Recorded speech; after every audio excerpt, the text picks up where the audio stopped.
If everybody got pissed with my previous video about Omega, I'm sure this one that is for Rolex is gonna create some hate. So last time we talked about Omega and everything that I think are negatives about Omega, and I did it with a lot of love.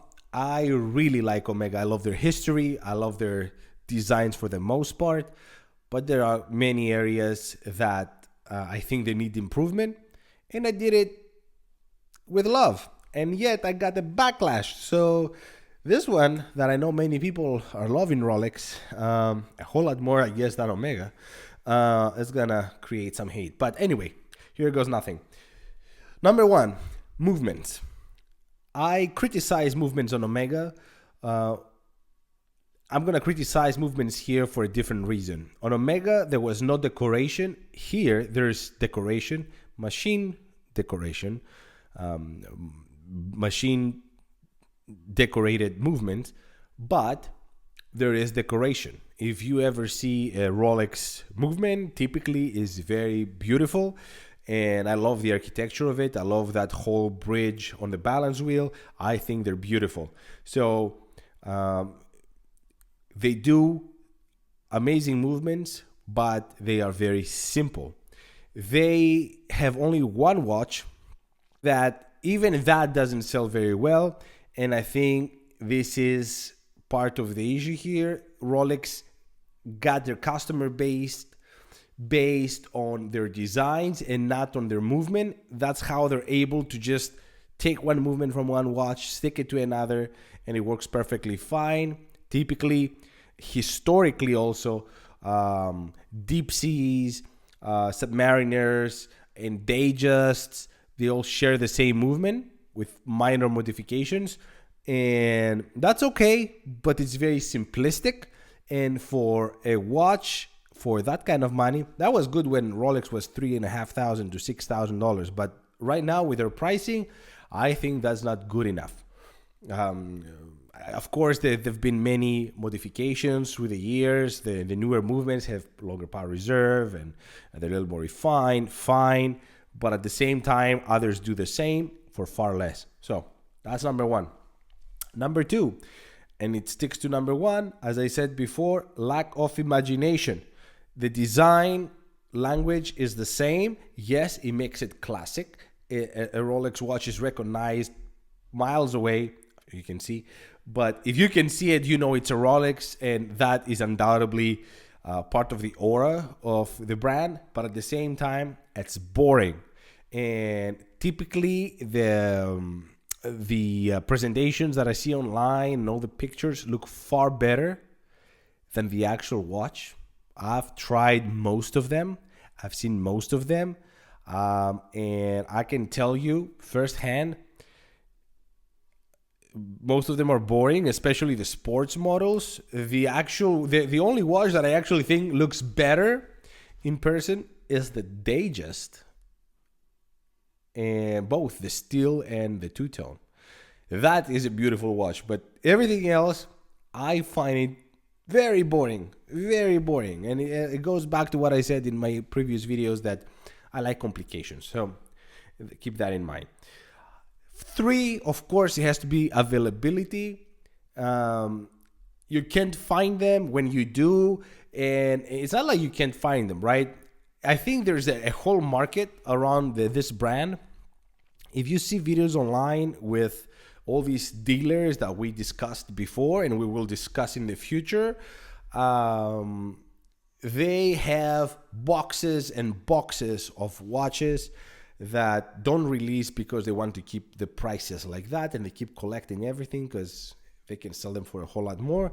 And that is an issue that Rolex has, which sticks me to the other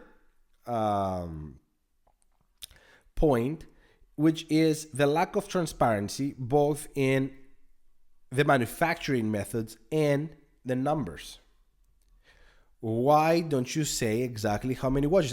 All the numbers that you hear, that 1 million, 1.3 million, they're all estimates. Nobody knows how many watches Rolex makes and what percentages go to what models. Nobody knows. It's a private company, so they don't need to release any of that. And that's the one thing that I think if people knew exactly, that alone could potentially correct the market a little bit. But also, nobody has ever visited Rolex and see how exactly they make their watches. I try to find videos. I try to find information. There's nothing. Nothing. We all know. I don't know how we know, but we all know, that's the rumor, I assume, that they make everything from the metals that they use to the gold to the movements to everything.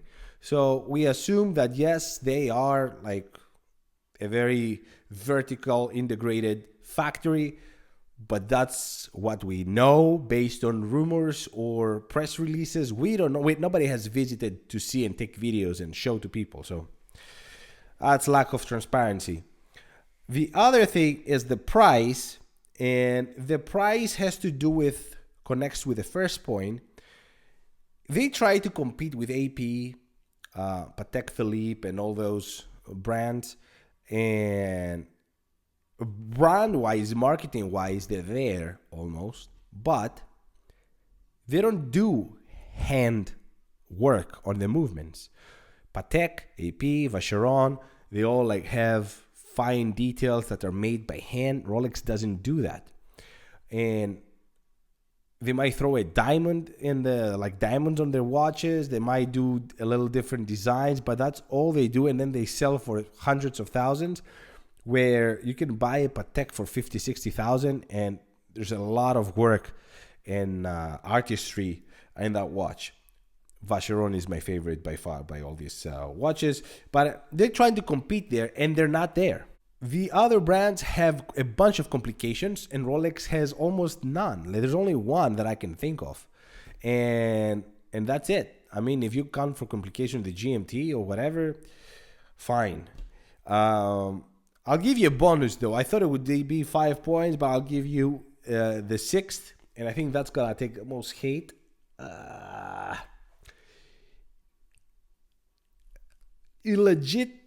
Illegitimate history.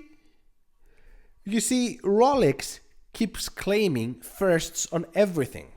First Mount Everest watch, first GMT. But let's see what's really the truth here.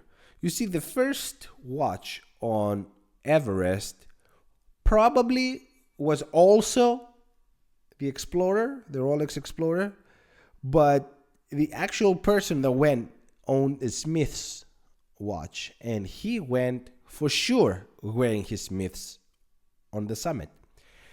If he was having in his pocket or the other wrist the Explorer, nobody knows. And there's rumors that he never did, that he left it in the last camp. So it's all rumors.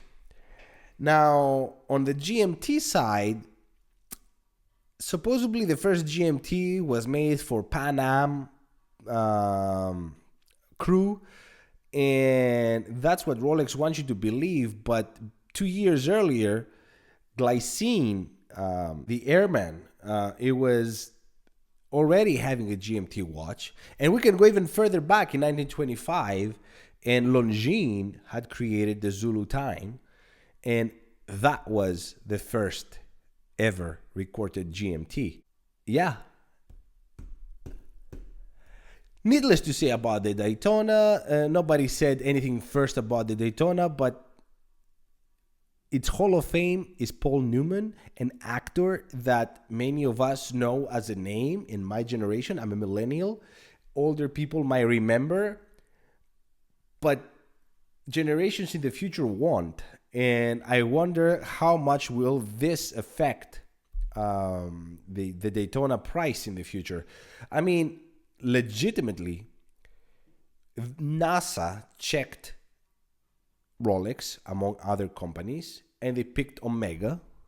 That was without sponsorship. They just went out, bought some watches, tested them, and the best came to be the Omega, and that's why it became the moon watch. Omega didn't try to do that. Rolex did, though. That's why the Daytona used to be called a cosmograph. But then it changed to Daytona. It went back to racing. So it took its name from the Daytona race. So that's it, guys. Let me know what you think about Rolex. What do you think about the history, about their prices, about what you get as a watch? Try to take branding out of mine. Think, if I didn't have this logo, would I still buy it for that price, or would I go somewhere else? Thank you so much for watching. Until the next one. Ciao.